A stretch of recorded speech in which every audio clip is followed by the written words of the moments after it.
오늘 하나님께서 주신 말씀은 사무엘상 16장 7절 말씀입니다. 제가 봉독해 올리겠습니다.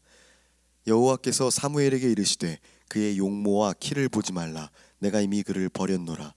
내가 보는 것은 사람과 같지 아니하니 사람은 외모를 보거니와 나 여호와는 중심을 보느니라 하시더라. 아멘. 캐스팅은 영화나 연극에서 배우를 선발하는 것을 말합니다. 이 캐스팅은 작품의 결과, 그 성패를 좌지우지하는 중요한 작업입니다.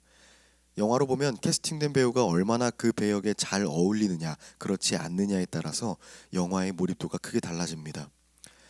예전에는 아이돌 가수들의 인기를 흥행에 이용하는 어떤 그런 목적으로 수준 이하의 연기력을 가진 아이돌들을 영화나 드라마에 캐스팅해서 다된 밥에 코 빠뜨리는 일이 종종 있었습니다. 그게 진행에 영향을 주지 않는 배역이라 할지라도 이런 잘못된 캐스팅은 생각보다 큰 악영향을 가져옵니다. 이런 것을 한국에서는 미스캐스팅이라고 부릅니다. 오늘 본문의 말씀은 이스라엘을 사울 왕이 통치하던 시절, 그리고 하나님의 마음이 사울 왕을 떠났을 때의 이야기입니다. 사무엘상 16장 1절 말씀을 보면 이 이야기의 배경이 잘 나타나 있습니다. 여호와께서 사무엘에게 이르시되 내가 이미 사울을 버려 이스라엘 왕이 되지 못하게 하였거늘 내가 그를 위하여 언제까지 슬퍼하겠느냐. 너는 뿔에 기름을 채워 가지고 가라. 내가 너를 베들레헴 사람 이새에게 보내리니 이는 내가 그의 아들 중에 한 왕을 보았느니라 하시는지라. 하나님께서 미스캐스팅이었던 사울을 버리고 새로운 왕 배역에 다윗을 캐스팅하는 이야기입니다. 사무엘이 그를 만나 캐스팅이 되었음을 알리려고 이새의 집을 방문하는 중에 있었던 이야기죠. 하나님이 캐스팅한 사람은 이새의 아들 중 하나였습니다. 첫째 아들은 엘리압이었는데 사무엘이 보기에 참 멋있었습니다. 외모도 피지컬도 아주 좋았습니다. 아무 역할이나 맡겨도 다 흥행시킬 것 같은 그런 배우였습니다. 사무엘도 엘리압이 하나님께서 말씀하신 그 주인공이구나 싶어서 기름 부어 축복하려 합니다. 그때 하나님께서 오늘 본문의 말씀을 사무엘에게 하십니다. 여호와께서 사무엘에게 이르시되 그의 용모와 키를 보지 말라. 내가 이미 그를 버렸노라. 내가 보는 것은 사람과 같지 아니하니 사람은 외모를 보거니와 나 여호와는 중심을 보느니라 하시더라. 아멘. 사무엘은 용모와 키, 그러니까 외적인 요소들로 그 기준을 삼고 있었습니다. 우리들의 모습과 크게 다르지 않죠. 하지만 하나님께서는 용모와 키를 보지 말라고 하시면서 나 여호와는 중심을 보느니라 라고 말씀하십니다. 하나님은 마음의 중심을 보신다는 것이죠. 이것이 하나님께서 보이신 캐스팅의 기준인 것입니다. 저는 여러 해 동안 이 마음의 중심에 관심 가졌습니다. 이 마음의 중심이 의미하는 바를 알고 싶어 했습니다.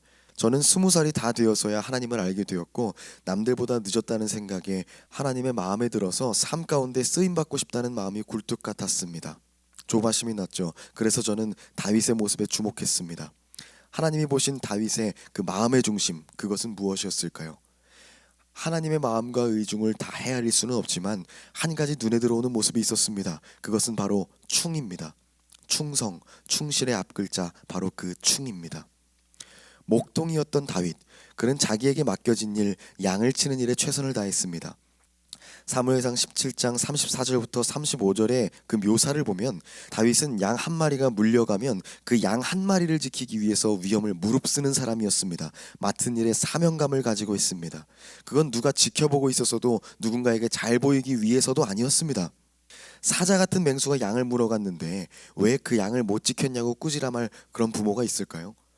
이것은 불가항력적이라고 보는 것이 상식일 것입니다. 그러나 다윗은 포기하지 않고 위험을 무릅씁니다. 자기 힘만으로는 어렵다는 것을 인지했을 겁니다. 그의 목동 시절에 그 주 무기가 돌팔매였다는 것을 우리는 골리앗과의 그 싸움 이야기를 통해서 잘 알고 있습니다. 그 돌팔매 실력이 과연 다윗의 그 어떤 심심풀이로 혹은 운동삼아 이런 취미생활로 쌓여진 것일까요? 그는 양들을 지키기 위해서 필사적으로 돌팔매 연습을 했을 겁니다. 노력이 있었다는 것이죠. 여러분, 앞서 제가 언급했던 한자 충은 마음 심자와 가운데 중자가 합쳐서 이루어졌습니다. 마음의 중심. 하나님은 다윗의 여러 가지 모습을 보면서 중심을 이야기하셨겠지만 저는 이 충이 마음의 중심이 되는 그 덕목 중 하나였을 것이라고 해석합니다. 그 누구도 이 다윗의 돌멩이가 골리앗을 쓰러뜨릴 거라고는 생각하지 못했습니다. 상상도 못했습니다. 주어진 일을 해내기 위해 시작한 이 돌팔매 연습이 이스라엘을 위기에서 구해내리라고는 생각하지 못했습니다. 작은 일에, 그리고 맡은 일에 충성을 했던 다윗, 그 다윗을 하나님이 왕이라는 큰 배역에 캐스팅하시고 사용하신 것처럼 우리도 그렇게 살아가야 할 줄로 믿습니다. 우리는 너무나도 쉽게 타고난 환경을 탓합니다. 내 삶 가운데 주어진 일에 그 충실하지 못한 이유와 핑계를 타고난 배경에서, 특히 부모님의 재력에서 찾습니다. 내가 돈 많은 집에서 태어났더라면 난 공부를 잘했을 거야. 내가 돈 많은 집에서 태어났더라면 이웃 구제에 더 힘썼을 거야. 이렇게 볼멘소리를 하죠. 그래서 한때 수저론이 유행했습니다. 금수저와 흙수저. 하지만 우리가 눈여겨봐야 할 것은 하나님의 포커스입니다. 하나님의 캐스팅, 그 기준이 되는 마음의 중심은 이런 환경과 능력 그리고 여건을 가리지 않습니다. 마태복음 25장 14절부터 30절에는요, 예수님의 달란트 비유가 나옵니다. 세 종에게 각각 1달란트, 2달란트, 5달란트를 맡기고 여행을 다녀온 그 주인의 이야기죠. 이것을 통해 예수님은 하나님의 마음을 보여주십니다. 1달란트를 땅에 묻었다가 1달란트를 그대로 내보인 종을 주인은 꾸짖습니다. 그리고 2달란트를 4달란트로, 5달란트를 10달란트로 만든 종들을 칭찬하죠. 1달란트 받은 종은 우리가 보기에는 합리적으로 보이는 그런 불평을 할 수 있었을 겁니다. 저에게도 미천이 2달란트, 5달란트 주어졌다면 저도 할 수 있었을 겁니다. 이렇게 이야기할 수 있었겠죠. 하지만 2달란트와 5달란트 받은 종에게 주인이 하는 칭찬을 보면 이 불평은 우리 주인 되시는 하나님의 뜻과는 다르다는 것을 알 수 있습니다. 마태복음 25장 21절은 2달란트 받았던 종을 칭찬하시는 말씀이고, 23절은 5달란트를 받았던 종을 칭찬하는 말씀입니다. 재미있는 것은 이 둘에 대한 칭찬이 동일합니다. 그 주인이 이르되 잘하였도다 착하고 충성된 종아, 너가 작은 일에 충성하였음에 내가 많은 것을 내게 맡기리니 내 주인의 즐거움에 참여할지어다. 이 문장이 반복되죠. 마태복음 25장 21절과 23절이 동일합니다. 저는 이 두 구절이 한 글자도 어긋남 없이 정확하게 일치하는 것을 하나님의 관심이 누가 더 가졌느냐, 누가 더 남겼느냐에 있지 않다는 것으로 해석합니다. 주어진 환경에서 얼마나 충실히 행하느냐, 이것이 중요한 것이죠. 적은 일에 충성하였음에 내가 많은 것을 내게 맡기리니, 이것이 하나님께서 다윗을 이스라엘 왕으로 캐스팅하신 이유가 아니겠습니까? 오늘의 소년 다윗 역시 그에게 주어진 환경과 여건이 그리 좋지만은 않았습니다. 그는 아버지 이새조차도 사무엘이 아들이 더 없냐 이렇게 물었을 때 있긴 하지만 그 아이는 그저 양치는 아이입니다 이렇게 말했을 정도로 형들 사이에서 존재감이 없었습니다. 형들처럼 피지컬이 좋지도 못했고 능력이 뛰어나지도 않았습니다. 집안이 왕족은커녕 귀족도 아닌 평범한 집안입니다. 게다가 막내입니다. 8형제라는 이야기도 있고 7형제라는 이야기도 있어서 의견이 분분하지만 어쨌든 그가 막내라는 사실은 변하지 않습니다. 그것은 유산을 물려받는 서열도 마지막이라는 의미입니다. 장자사회였던 당시 이스라엘에서 그에게 돌아올 몫은 아마 거의 없었을 겁니다. 주어진 환경이 그렇게 녹록지 않았다는 거죠. 스펙도 형들에 비하면 보잘것없습니다. 사무엘상 17장에 사울 왕이 골리앗은 날 때부터 장사라 라고 이야기하면서 소년인 너와는 비교할 수 없다고 말합니다. 돌아가라고 이야기합니다. 하지만 그에 대한 다윗의 대답은 압권입니다. 또 다윗이 이르되 여호와께서 나를 사자의 발톱과 곰의 발톱에서 건져내셨은즉 나를 이 블레셋 사람의 손에서도 건져내시리이다. 사울이 다윗에게 이르되 가라, 여호와께서 너와 함께 하시기를 원하노라. 사무엘상 17장 37절 말씀이죠. 다윗은 흙수저였을지도 모르지만 하나님이 그의 스펙이었습니다. 그의 믿는 구석은 하나님이었습니다. 그래서 두려울 것이 없었겠죠.